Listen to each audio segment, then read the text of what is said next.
All right, folks, we have some massive crypto milestones that have been achieved today.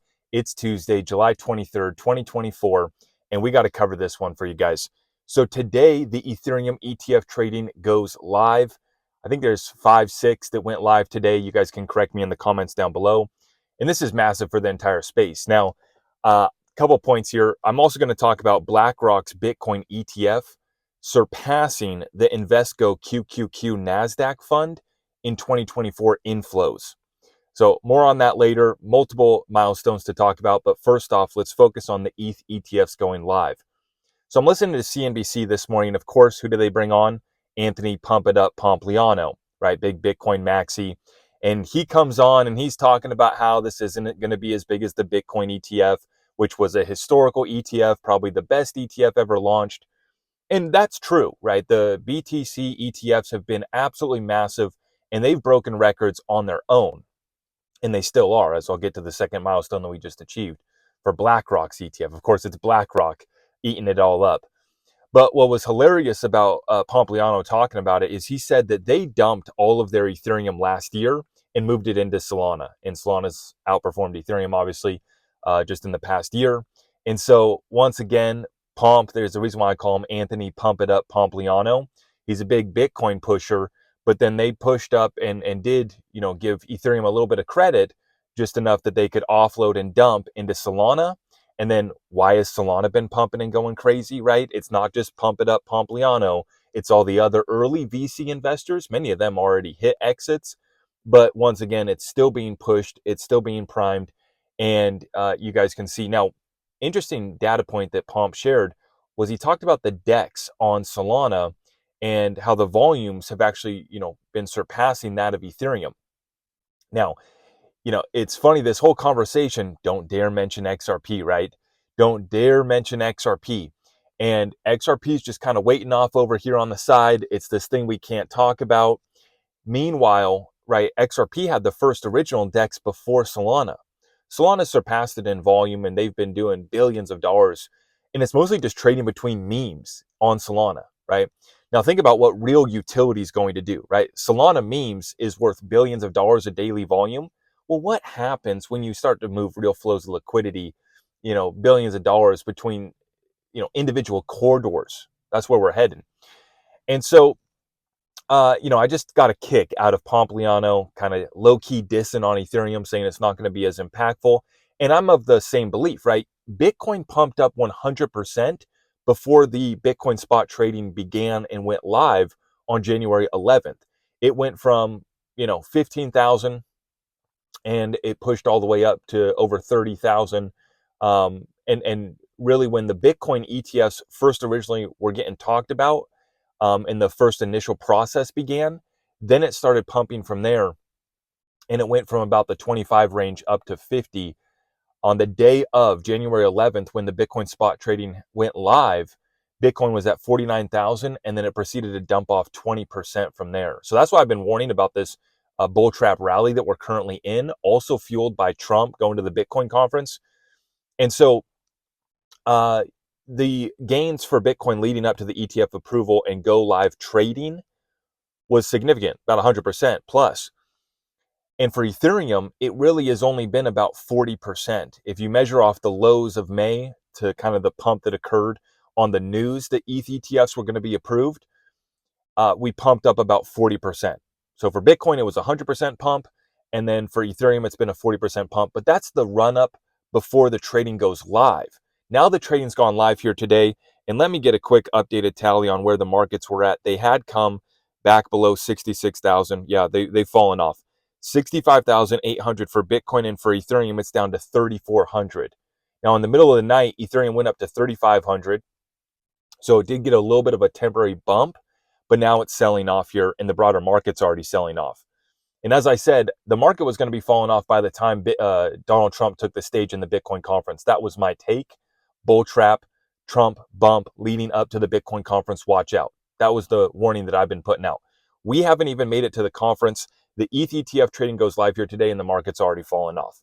Not a good sign. Not a good sign.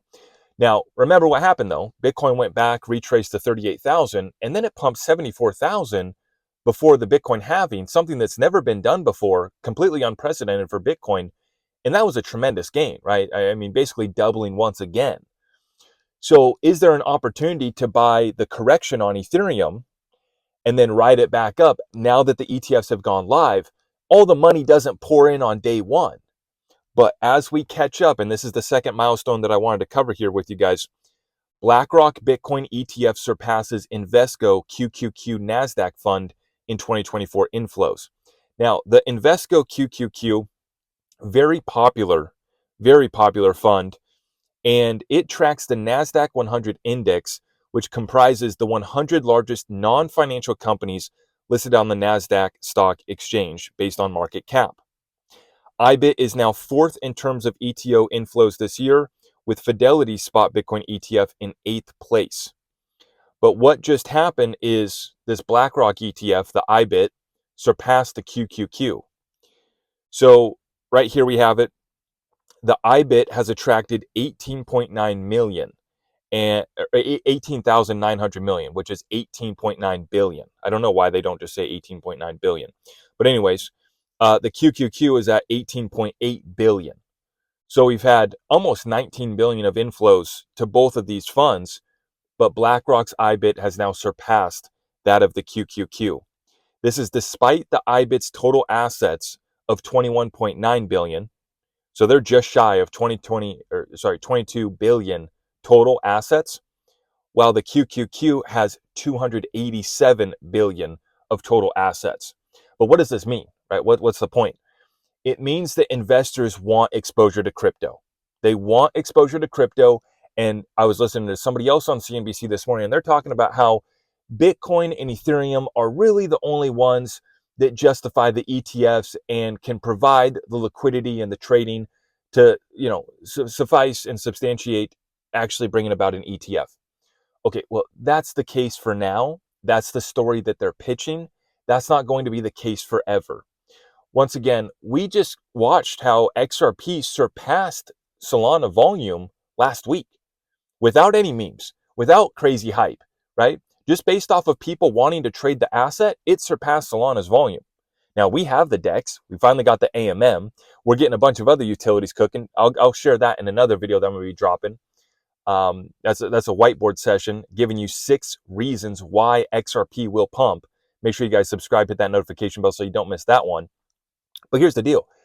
They don't want to mention that there are other utility cryptocurrencies out there. Why? Well, I believe that there's just been this whole move to surpass and suppress XRP. Think about it this way. It's not just the Hinman speech, the free pass to Ethereum and all that. It's the green lighting of Bitcoin and Ethereum based off of most of that trading being done with Tether as the main pair, the main stablecoin, along with dozens and hundreds of other stablecoins that are made up out of thin air to help pump up Bitcoin and Ethereum, along with the investment managers also shilling it, right? What did Pomp do? He pumped it up, pumped up Ethereum, sold it off, went into Solana. They pump up Solana. They get little pump to get Solana tatted on his head. Pump it up, little pump, and then they dump. Very simple. Repeat, rinse and repeat, time and time again. But the reason why this is so bullish for our space is because they can't stop the inevitable, which is folks do want exposure outside. Pomp saying folks are going to want to diversify. They'll throw 70% at Bitcoin, 30% at Ethereum.